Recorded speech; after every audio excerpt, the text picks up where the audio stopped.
Hello, friends, and welcome to Weekly Witness, Texas Impact's weekly opportunity for mainstream Texans of faith to learn about public policy issues here in the great state of Texas and have a conversation about how you can engage in the process. My name is Scott Atnip, your host and Texas Impact's Outreach Director, and today's episode is brought to you by Methodist Healthcare Ministries of South Texas. And today, we are excited to be joined by Reverend Dr. Susan Henry Crowe, General Secretary of the General Board of Church and Society of the United Methodist Church. But before we jump in, I want to take just a moment to thank you, the listener, for the incredible work that you are doing in the midst of the year that will seemingly never end. In the midst of election noise, a global health pandemic and the resulting economic strains, protests resulting from racial injustice, and more, you have been finding ways to engage in your communities and have been responding with incredible advocacy work. So I want to once again say thanks to the hundreds of you who attended the online Faith and Democracy Lifting Dallas Voices for Justice event, August 23rd.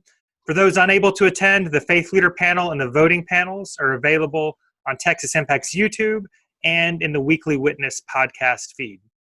Speaking of voting, I am inspired by the number of you who are using Texas Impact's Texas Faith Votes resources found online at texasimpact.org.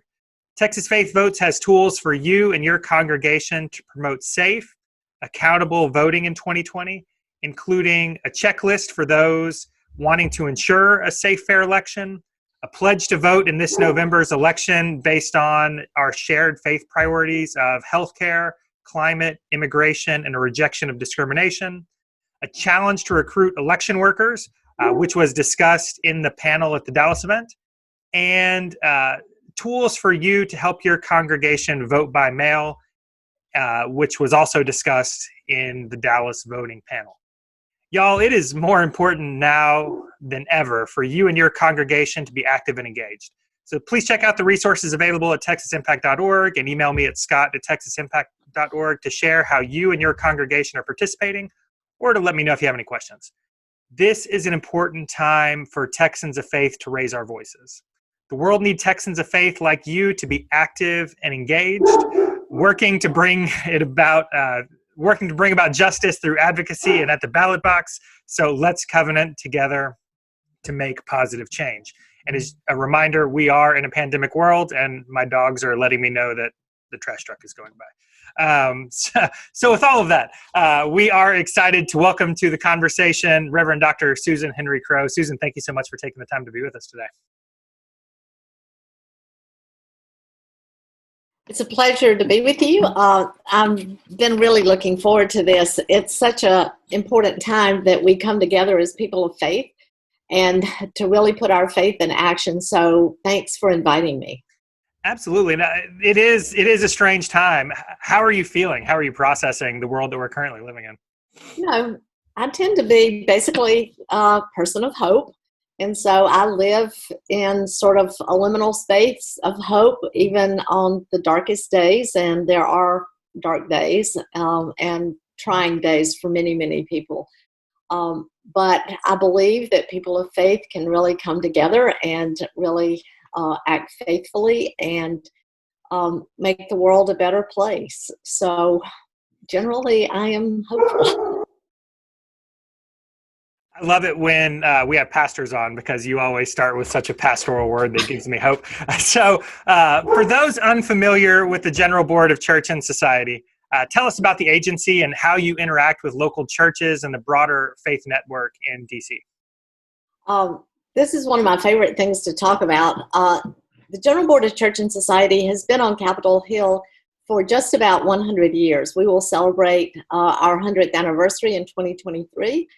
And there has been a long history of Methodism being committed to justice issues and legislative work on Capitol Hill in Washington, D.C. The building, as you know, is right across the street from Congress and right beside the Supreme Court. And so Methodists and United Methodists have had a very strong presence for 100 years in the nation's capital, trying to live out our faith particularly as it's set forth in the social principles and in the Book of Resolutions. So for those who sometimes feel like that the social principles and the resolutions don't make a difference, it is what guides us in addition to the gospel of Jesus Christ. So our work is the work that the church has asked us to do. Presently, we have really 6 priorities, and you have sort of mentioned several of them. Health, peace, poverty, immigration, climate justice, and dismantling racism.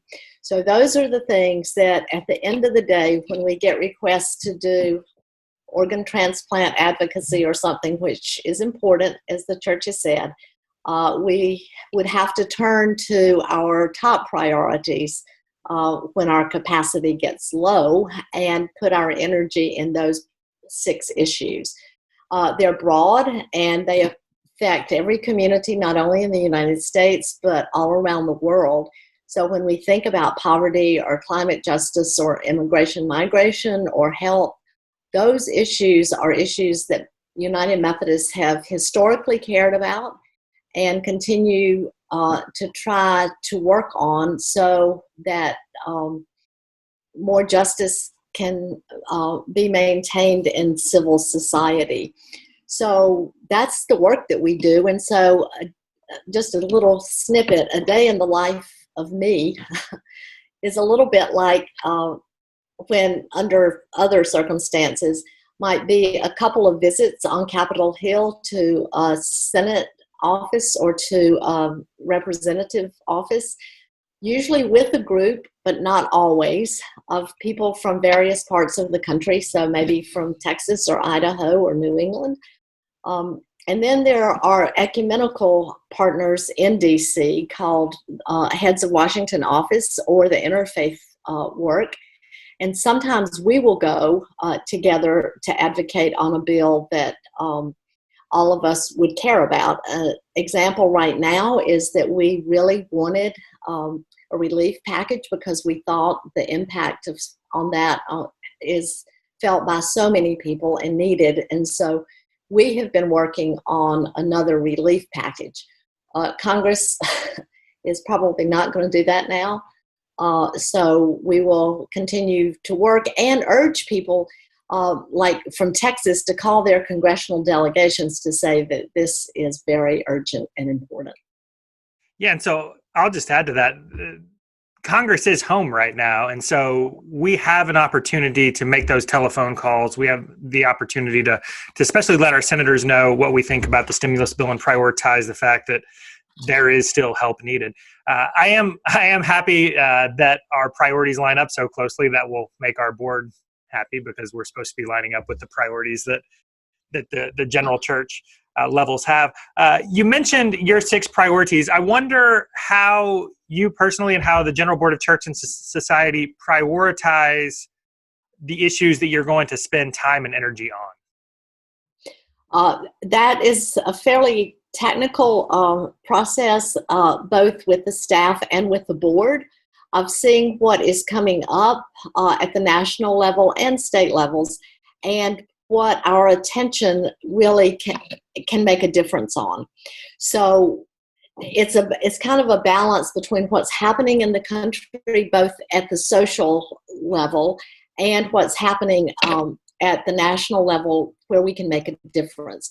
So sometimes there are very critical issues that are happening at the local level, but the impact that we can have might not work at the present moment. And so in consultation both with the staff and with the board, we decide that these are the issues and they have to be articulated at a high enough level so that pieces can fall into it. So for example, we have a Department of Civil and Human Rights that works on prison reform, that works on voting rights, that works on immigration. So tucked within some of those areas would be a number of issues that we're following legislatively and at the grassroots level. So that's kind of how it's worked. For the past really 4 years, these have been our priorities. The other thing is we do have partnerships, of course, with the other United Methodist agencies and interfaith groups, so that some agencies may carry a little bit more weight or a different kind of weight on certain issues. So we're profoundly committed to anti-racism, and the Commission on Religion and Race, United Methodist Women, the Council of Bishops also share responsibility for that. So we don't have to carry the full burden of dismantling racism on our shoulders, but that is something that all people and agencies of the church are committed to. On the issue of climate, there are issues that we work on, but also in partnership, like with United Methodist Women. So there are partnerships and alignments that come together on various of the issues. Two United Methodist Women's shout outs in one answer. I think you know our target audience down here in Texas. So I am assuming that DC is abuzz with the presidential election. We've just come out of two conventions, but Congress still has governing to do, despite the fact that they're still out for a little while longer. Do you have any updates? You mentioned the stimulus bill. Any updates there? Is there anything else that listeners should be paying attention to when Congress returns? I think that's the most important one. The other thing is we have to have a federal budget by the end of the year. And so we really have to watch that and be sure that there are not too many political machinations that could harm that. So this, I think funding for COVID consequences is really important, but also just what happens with funding. We also, I think I want to say a word about COVID, that COVID really has just uncovered things that we all knew, and it's a devastating disease and a public health crisis. But we have a series that you might be interested in of webinars that we did in May and June on 5 different topics about COVID uncovering racism. There's one on national debt. There's one on food security, where we invited people to come and talk about how COVID uncovered these really critical issues. And so that is a resource that you certainly can kind of check in with. So that's another layer of the work that we're doing, but it's not distinct. So I think that's helpful, and we'll certainly share those resources. So folks are paying a lot of attention to the stimulus, maybe less so the budget, and we're certainly paying attention to COVID. Is there anything that you wish people of faith would be paying more attention to? I'm so glad you asked. Yes. We have done a lot of work on voter suppression and voting. And so, as you said in your introductory remarks, it is critically important that people of faith vote. I think I have just written an email to somebody saying that we really need to each of us have a plan for how we will vote. We need to figure out a way that we help our neighbors vote, and we need to have a way to help communities of faith get out the vote. So voting is really important. It's important for the democracy, and it's important for civil society. And, you know, we know the stories of voter suppression. We can tell the stories of voter suppression, but we have to turn that into action. So what will we as people of faith do for voting? For your particular area, I did want to also put in a plug for the importance of being sure that, and the time is running out, for people to take the census. It's really important for the census to be taken fairly and expansively, because it is the way that states get resources. So it has consequences for what happens at the state level. So having people counted is really, really important.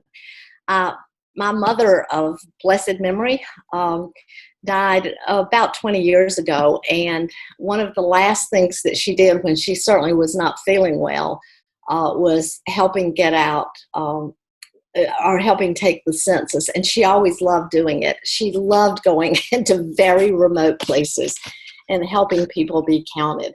So it's really important, and we know that along the Texas border and in some of the border towns in Texas that the census, people are afraid, and the more that people can do to help people be counted is really important. What a beautiful story about your mom. Thanks for sharing. Voting and the census, those are things that congregations can certainly be leaders in promoting, right? Yep, they sure can. One of the ideas, and this will not be new to you, but we thought maybe if congregations could, and this was before COVID, but even with social distancing, might be able to open up their churches with a couple of computers and invite people to come in and have help taking the census, which doesn't take very long, but you might need some technical support, or you might need just a friend to sit with you or something like that, so that congregations can really make a difference, as well as with voting. Your neighbors may need rides and don't want to sit in the front seat, but they could sit in the back seat with a mask on, and being sure that people that have more difficulty getting to the polls, if they want to be there in person, have a way to do that. And doing away with some of the fear about write-in votes is also really important. And helping people of faith have a really strong and positive voice about however you vote, it really makes a difference. Yeah, that planning process is certainly important, and we're highlighting the vote by mail opportunities for congregations to ensure that everybody 65 plus who's eligible to vote and wants a mail-in ballot is able to get one. So that's certainly a tool that we have on the website. So speaking of voting and advocacy in general, a lot of United Methodist churches, and especially clergy, struggle with how to be faithful to our calling to work with justice, to work in the justice realm, balancing that with the anxiety of theologically or politically diverse congregations.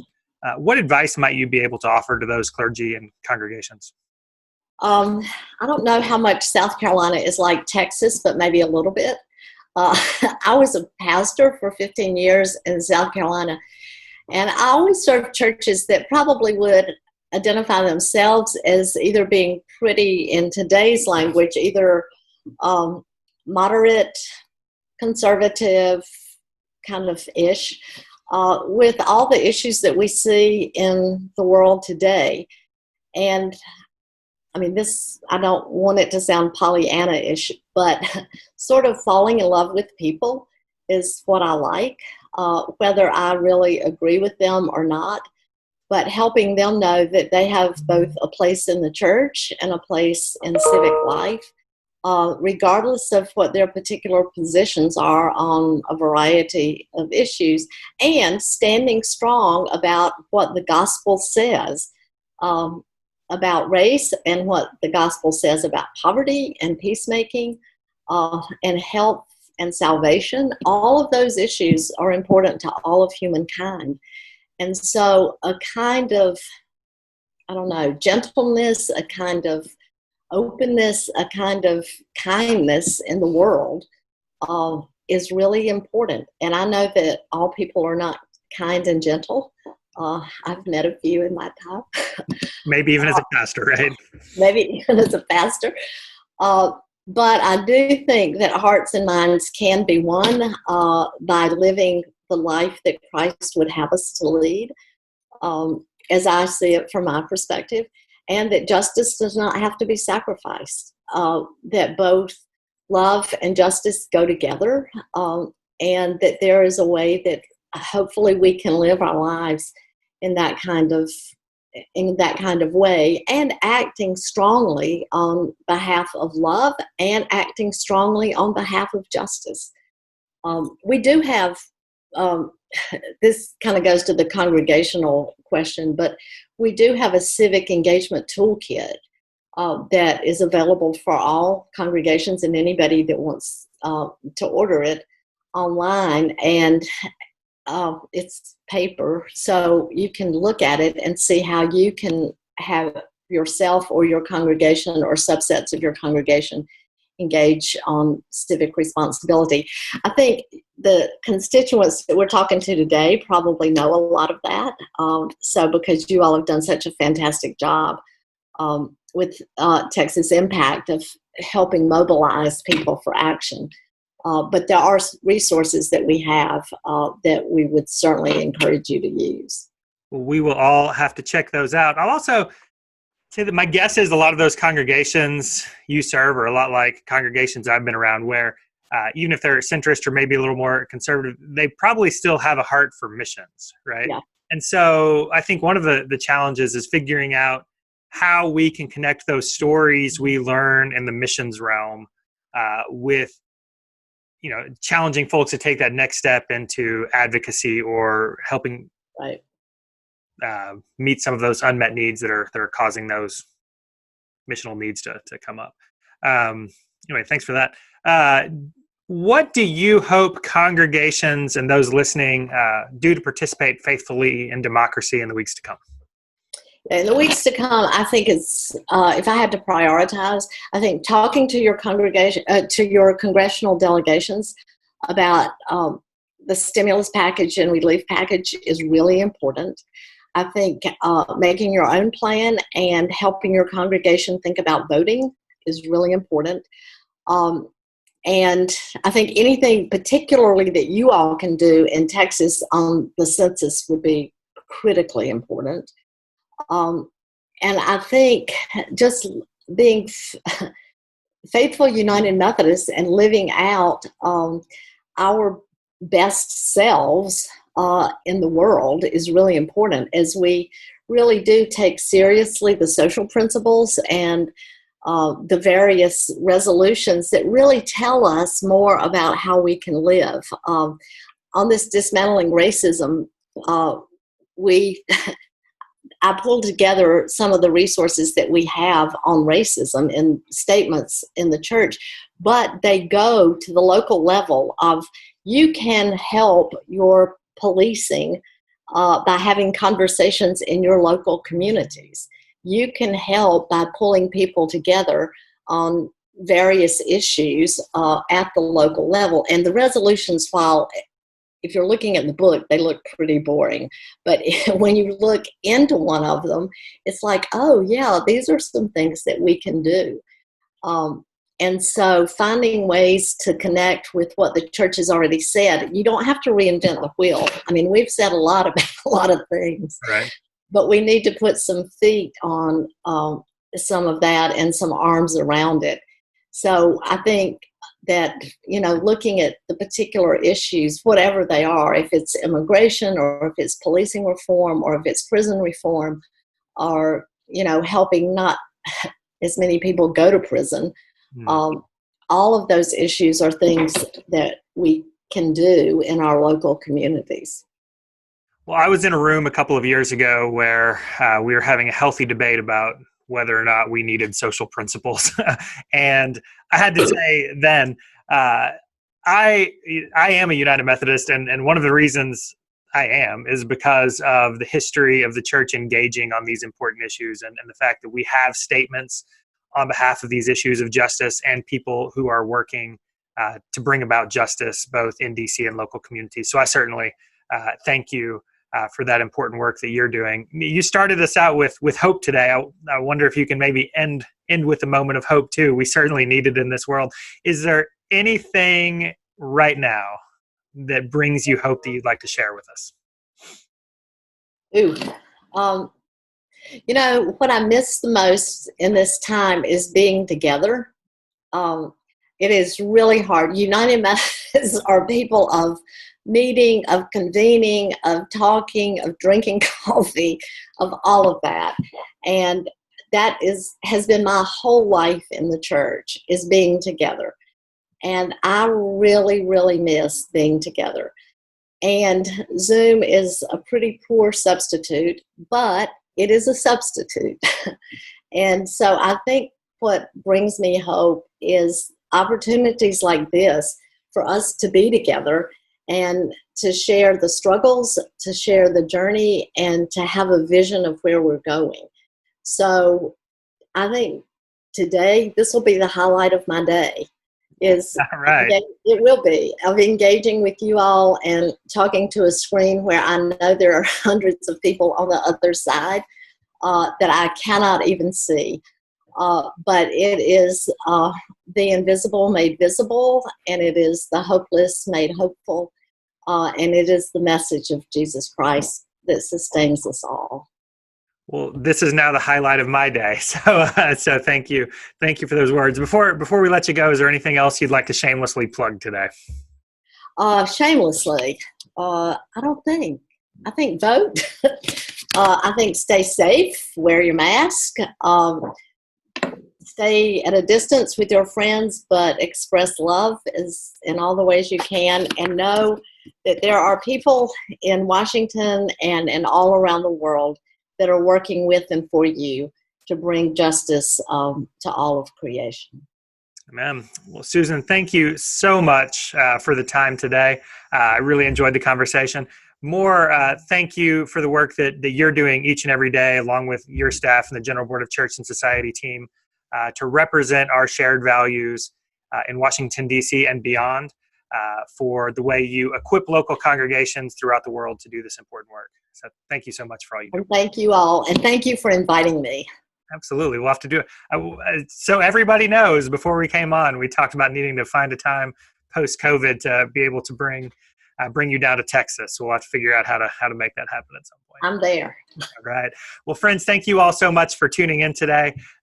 Really appreciate the work y'all are doing in the midst of some really challenging times. If we can equip your work, please reach out to me again at scott@texasimpact.org and let us know what we can do to support you and your congregation and your work for a more just Texas.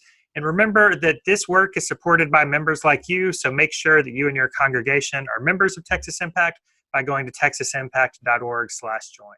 Friends, we know these are anxious times, but now more than ever, the world needs the faith community to be active and engaged. So let's get to work. Thanks, friends.